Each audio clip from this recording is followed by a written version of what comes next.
Bismillah. Bismillah. What up gang, Malaysia, Indonesia, Singapura, Brunei. Assalamualaikum, it's your boy Kim Iskoverto and welcome back to my channel yang semestinya hanya akan berkenaan dengan One Piece. Alright guys, dalam video kita pada kali ini aku akan kongsikan dengan kalian semua chapter review terbaru dan terkini manga One Piece, iaitu chapter yang ke-1070.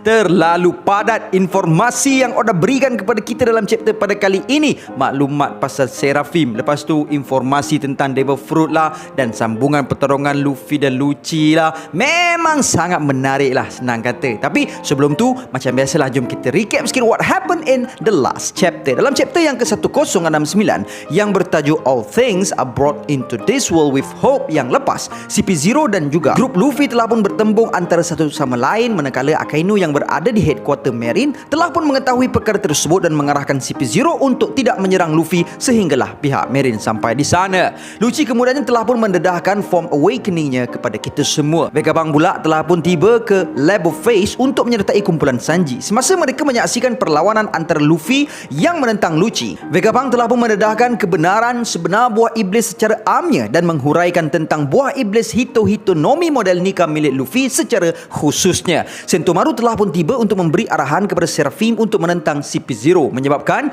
Lucci terpaksa untuk menumbangkan Sentomaru bagi pihak CP0 untuk mengawal Seraphim. So, nak tahu what happened in this chapter? So, jom, let's proceed with the content. Tapi sebelum itu, kepada korang yang belum lagi subscribe, jangan lupa untuk subscribe dan menekan bell notification button supaya korang tak ketinggalan video-video dari aku. Dapatkan brownies cookies homemade di Shopee, produk terkini dari aku. Hantarkan video-video review anime korang ke email kimiscoverto@gmail.com sekiranya korang berminat untuk sertai speaker-speaker di channel Skoverto Anime. Follow TikTok Kim Iskoverto untuk mendengarkan fakta-fakta pendek dari aku. Ayo kita jadikan channel ini setandai dengan channel-channel curi yang ada di seluruh dunia. Say with me guys, Ikozo Yarodamo.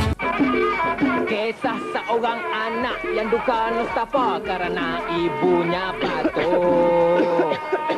Tajuk bagi chapter yang ke-1070 pada kali ini adalah The Strongest Human. Dalam cover page pada kali ini pula, kita dapat melihat sambungan bagi Germa Double 6 Cold-Blooded Voyage volume yang ke-26 dengan tajuknya The Promising Scientists That Have Gathered for the Benefit of the World and Mankind, yang menunjukkan gambar Dr. Vegapunk bersama-sama dengan Queen Caesar, Judge dan seorang wanita misteri pada usia muda mereka di bahagian hadapan. Manakala di belakang mereka adanya tulisan Mads dan saintis-saintis yang lain. Membuka tirai chapter pada kali ini, kita ditunjukkan dengan Luffy, Nika yang sedang berlari menuju ke arah Sentomaru yang telah pun terjatuh ke tanah selepas diserang oleh Lucci sambil memanggil Sentomaru dengan panggilan budak kapak. Pada panel yang seterusnya, Luffy yang berada dalam keadaan mata yang terjojol seperti kartun telah pun meminta maaf kepada Sentomaru kerana telah mengganggu perhatian budak kapak tersebut. Sentomaru kemudiannya telah memberitahu kepada Luffy untuk tidak memandang rendah kepada dirinya, dan pada panel yang seterusnya pula kita dapat melihat Sentomaru yang sebenarnya berjaya untuk meramal serangan daripada Lucci dan telah pun menahan serangan tersebut dengan kemampuan hakinya. Namun dia sepatutnya menahan serangan tersebut dengan lebih baik. Lucci kemudian telah memuji ketahanan milik Sentomaru dan mengarahkan supaya Sentomaru segera pengsan, dek kerana selagi seseorang yang mempunyai keutamaan tingkatan seperti Sentomaru masih lagi sadar, maka CP0 tidak akan dapat mengawal Seraphim sambil Lucci bersedia untuk menyerang Sentomaru buat kali keduanya. Sentomaru yang sedang terbaring menghalakan tangannya ke hadapan untuk menahan serangan tersebut. Namun demikian, Luffy dengan lebih pantas dan tangkasnya telah pun menghulurkan kakinya yang bersalut haki betul-betul di hadapan wajah Lucci sambil melaungkan kalimah Gomu Gomu no. Dan panel yang seterusnya pula kita dapat melihat Luffy yang telah pun memutarkan badannya lantas melepaskan serangan yang bernama Gomu Gomu no Dawn Whip sambil tertawa dengan riangnya. Pada panel yang seterusnya menyebabkan Lucci telah pun terbang nun jauh ke belakang. Pada panel yang seterusnya pula kita ditunjukkan dengan ejen CP0 yang terkejut dan terus memanggil nama Lucci, manakala si Luffy pula tidak mampu untuk berhenti daripada berpusing. Chopper kemudian telah mengarahkan Luffy untuk segera mengikuti mereka ke tempat di mana Vegapunk berada sekiranya mereka mahu untuk menyelamatkan Atlas. Namun Luffy memberitahu kepada Chopper bahawa dia tidak dapat berhenti dan pusingannya ini terlalu banyak, menyebabkan pada panel yang seterusnya Chopper sangatlah terkejut sambil terjojol biji mata dia apabila dia melihat Luffy telah pun menggerudi diri dia sendiri ke dalam tanah akibat daripada kesan putarannya yang tidak mampu berhenti itu. Pada panel yang seterusnya pula, pengkaji Egghead Island mengatakan bahawa mereka perlu untuk mendapatkan perlindungan kulungan di dalam kilang. Kemudian panel telah beralih ke arah Seraphim S-Hawk, iaitu Seraphim Mihawk yang sedang menyerang ke semua ejen CP0 yang lain. Seraphim S-Shark, iaitu Seraphim Jinbe juga telah menggunakan kemampuan buah iblis Swim no-Mi-nya untuk menyerang ejen kerajaan yang berada di sana. Pada panel yang seterusnya pula, Kaku mengatakan bahawa Seraphim itu tidak dapat dihentikan dan mereka tidak pilihan lain melainkan untuk menggunakan sedikit kekerasan ke atas Seraphim tersebut. Stussy pula berkata bahawa sekalipun sebagai budak-budak, masa hadapan mereka bakal menjadi sangatlah teruk. Panel kemudiannya beralih ke arah level face yang mana Frankie sedang menangis teresak-esak sambil melihat Seraphim Jinbe menggunakan kemampuan buah iblis Swim no-Mi milik Senior Pink daripada Don Quixote family, yang mana Frankie telah menganggap Senior Pink sebagai blood brother-nya sendiri kerana menurut Frankie dalam dunia ini tiada buah iblis yang mempunyai kemampuan yang sama dan dia tidak mahu mendengar bahawa Senior Pink sudah pun mati. Vegapunk kemudian telah pun bertanyakan kepada Frankie adakah dia sedar akan perkara tersebut dan memberitahu Frankie bahawa si dia yang dikatakan oleh Frankie itu kini merupakan seorang tahanan di Impel Down. Frankie kemudiannya sangatlah terkejut dan bertanyakan adakah itu bermaksud yang Vegapunk telah pun mencipta semula buah iblis yang sama. Vegapunk menjawab soalan Frankie tersebut dengan mengatakan bahawa apabila ianya melibatkan artificial devil fruits, hanya buah iblis dan keluarga Zoan sahaja yang mampu untuk dikilangkan, seperti mana buah iblis Smile Caesar yang melampau itu. Nami kemudiannya bersetuju dengan statement daripada Vegapunk dan mengatakan bahawa Caesar itu lebih baik mati lagi bagus. Vegapunk menyambung lagi penerangannya dengan mengatakan sekiranya dia mempunyai dana yang besar dan juga masa yang banyak, maka dia juga mampu untuk menghasilkan semula buah iblis Zoan yang special yang merujuk kepada buah iblis mythical Zoan seperti mana gambar yang ditunjukkan di belakang Vegapunk yang merupakan buah iblis mythical Zoan milik Kaido dan juga Yamato. Namun demikian, Vegapunk tidak pasti sama ada buah iblis mythical Zoan tiruannya itu bakal dapat untuk dibangkitkan kemampuannya ataupun tidak.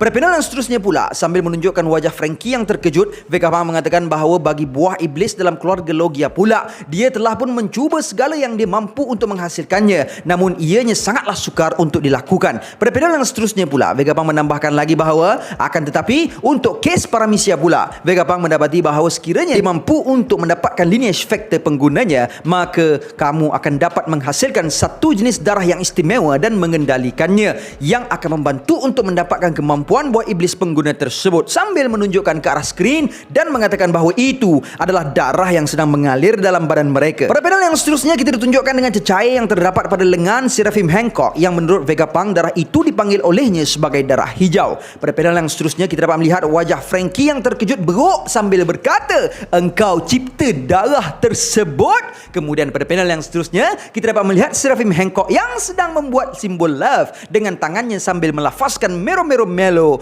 lantas menukarkan ejen-ejen CP0 yang berada di hadapannya menjadi batu. Pada panel yang seterusnya pula sambil menunjukkan Seraphim Kuma yang menghalakan telapak tangannya ke hadapan sambil melafazkan Ursus Shock. Vegapunk mengatakan bahawa dia mengiktiraf Seraphim sebagai puncak paling tinggi ilmu sains dalam sejarah lautan sambil menunjukkan kehancuran yang besar akibat daripada serangan Seraphim S-Bear itu. Pada panel yang seterusnya kita ditunjukkan dengan zoom in muka Vegapunk yang berkata bahawa dia menggelar Seraphim sebagai the strongest human. Kemudian Nami bertanyakan adakah disebabkan oleh perkara tersebutlah Shichibukai telah pun dibubarkan, manakala Frankie sangatlah teruja dan Usopp pula berada dalam keadaan yang ketakutan bertanyakan kepada Vegapunk apa benda yang telah Vegapunk ciptakan ini. Sanji pula mengatakan bahawa Seraphim ini adalah senjata kepada Marines dan Robin membenarkan kata-kata Sanji itu dan menambahkan bahawa ianya merupakan satu ancaman bagi mereka. Kemudian panel telah beralih ke arah Lucci yang cuba untuk bangun daripada serangan Luffy tadi, menyebabkan researcher yang menyaksikan perkara tersebut bertanya adakah Lucci masih lagi mampu untuk bangun. Kemudian pada panel yang seterusnya kita dapat melihat Lucci yang sedang membetulkan lehernya sambil dekat dinding belakang Lucci ada kesan stepek si Lucci itu macam dalam kartun.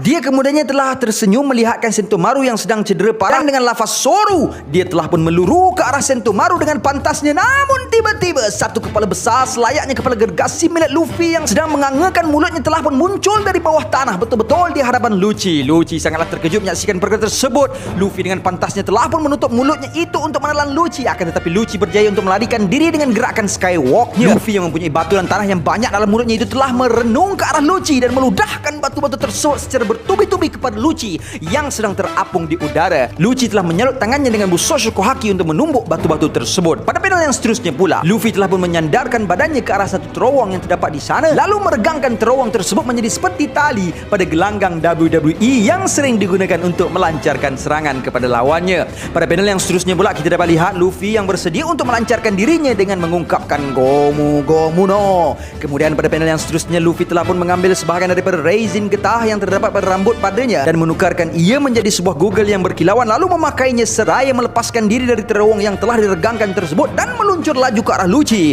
yang menyebabkan Lucci sangatlah terkejut sambil mendengar Luffy menyebut kalimat Dawn. Dan pada panel yang kemudiannya, Luffy telah pun melemparkan satu tumbukan dengan menggunakan momentum yang terhasil daripada gerakannya tadi, sehingga tumbukan tersebut juga telah meregangkan tubuh Lucci ke belakang seperti mana yang pernah berlaku kepada Kaido sebelum ini. Dan tahulah kita bahawa nama penuh bagi serangan tersebut adalah Gomu Gomu no Don Rocketto, yang telah mencederakan Lucci dengan parahnya sehingga terpercik darah dari mulut sang kucing besar itu. Sehingga kan pada panel yang seterusnya, Lucci yang sedang menjunam ke bawah bermonolog menanyakan kuasa apakah yang digunakan oleh Luffy ini. Luffy kemudiannya tergelak berdekah-dekah melihatkan Lucci yang terhempas ke tanah, dan Lucci mengatakan kepada dirinya bahawa dia hampir tidak menyedarkan diri, menunjukkan betapa besarnya kesan serangan Luffy itu terhadap dirinya. Panel yang seterusnya pula menunjukkan Chopper yang mengatakan bahawa ianya adalah melalui sana, dan ternyata apa yang dimaksudkan oleh Chopper itu adalah laluan bagi vacuum rocket yang sedang ditunjukkan oleh Snake kepada mereka semua.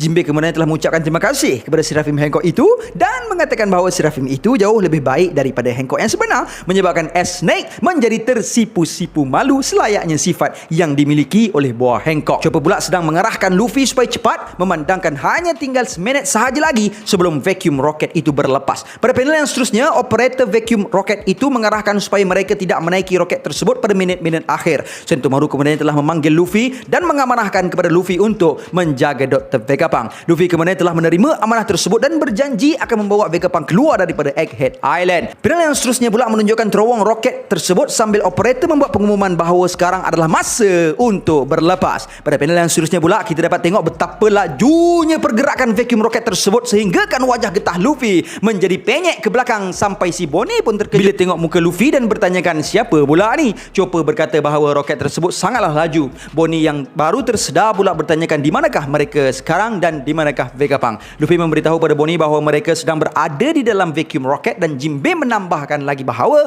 banyak perkara yang telah berlaku semasa Bonnie pingsan dan Luffy akan menjelaskan segala-galanya nanti. Pada panel yang seterusnya, kita ditunjukkan dengan panel betapa lajunya vacuum rocket yang melalui terowong tersebut sambil operator memberitahu bahawa mereka sedang bergerak dari Fabrio Face ke Lab Face. Pada panel yang seterusnya pula yang menunjukkan wajah Luffy yang menjadi seperti Vegapunk yang sudah tua dengan lidahnya yang terjelir keluar. Operator memberitahu bahawa mereka telah bergerak selama 32 saat. Kemudian pada panel yang seterusnya pula menunjukkan mereka telah pun sampai ke dalam ruangan Lab Face. Kemudian kita ditunjukkan dengan satu zoom out panel yang menunjukkan level Face sambil adanya arahan yang mengatakan bahawa Egghead Frontier Dome sedang dikukuhkan. Amaran ada penceroboh. Apabila kesemua pengkaji telah masuki kilang, maka semua kilang akan di lockdown. Panel kemudiannya telah beralih ke arah medan pertempuran CP0 sebentar tadi sambil Lucci mengatakan bahawa Sentomaru merupakan seorang yang terpuji, memandangkan dia telah berjaya untuk memenuhi tanggungjawabnya sebagai bodyguard Vegapunk sambil Kaku dilihat sedang berdiri di atas badan Sentomaru. Kita kemudiannya ditunjukkan dengan panel Sentomaru yang sudah pun tidak sadarkan diri sambil Kaku mengatakan nasib kau tak baik Sentomaru. Stussy kemudiannya memberitahu kepada Lucci bahawa mereka telah pun diarahkan untuk menantikan ketibaan Marine. Lucci kemudian berkata bahawa sekiranya mereka akur dengan arahan tersebut, maka pasti Luffy dan Vegapunk akan berjaya untuk melepaskan diri. Panel kemudiannya beralih ke arah luar Lab Face sambil Nami bertanyakan adakah benar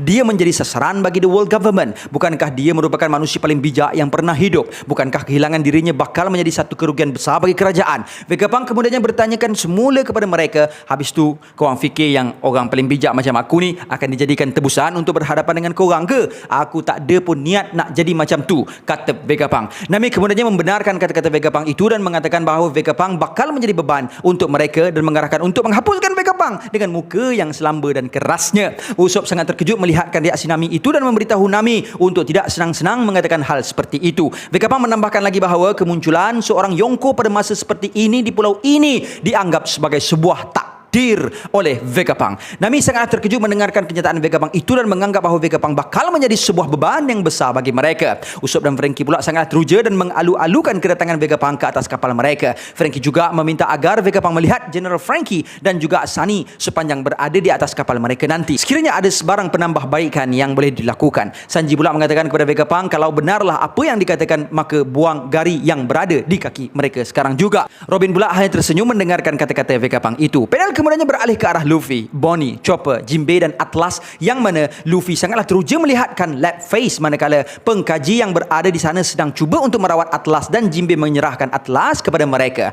Chopper pula bertanyakan kepada Bonnie ke manakah Bonnie ingin pergi. Bonnie kemudiannya dengan tegas menjawab sekiranya Vegapunk enggan mengembalikan ayahnya kepada keadaan sedia kala, maka membunuh Vegapunk hanyalah satu-satunya pilihan yang dia ada. Chopper berkata bahawa itu hanyalah sekadar untuk melepaskan geram kau sahaja. Pada panel seterusnya pula kita dapat melihat CP0 yang telah pun berjaya untuk mengawal kesemua Seraphim di bawah arahan mereka, dan Lucci mengarahkan kepada mereka semua untuk menghalang kesemua jalan keluar dari pulau tersebut. Mereka semua akur dengan arahan Lucci itu. Lucci mengatakan bahawa sekiranya termasuk dengan tubuh sebenar Vegapunk, maka semuanya ada 6. Bukan, nampak gayanya pertahanan mereka boleh tahan juga. Burung merpati yang berada di bahu Lucci telah berkuku membenarkan kata-kata dia. Lucci kemudian menegaskan bahawa dia tidak akan membenarkan satu jiwa pun untuk terlepas daripada pulau tersebut. Panel kemudiannya telah beralih ke arah segerombolan kapal Marine yang sedang berlayar menuju ke Egghead Island. Kizaru berkata, jadi kru Mugiwara telah pun menjadi sekutu kepada Vegapunk, bermakna ianya akan menjadi sangat mudah bagi mereka untuk melepaskan diri. Akan tetapi aku rasa yang segala-galanya tidak akan berlaku seperti mana yang mereka jangkakan. Teruskan rancangan kita, kerahkan sebanyak mungkin kapal perang ke Egghead Island,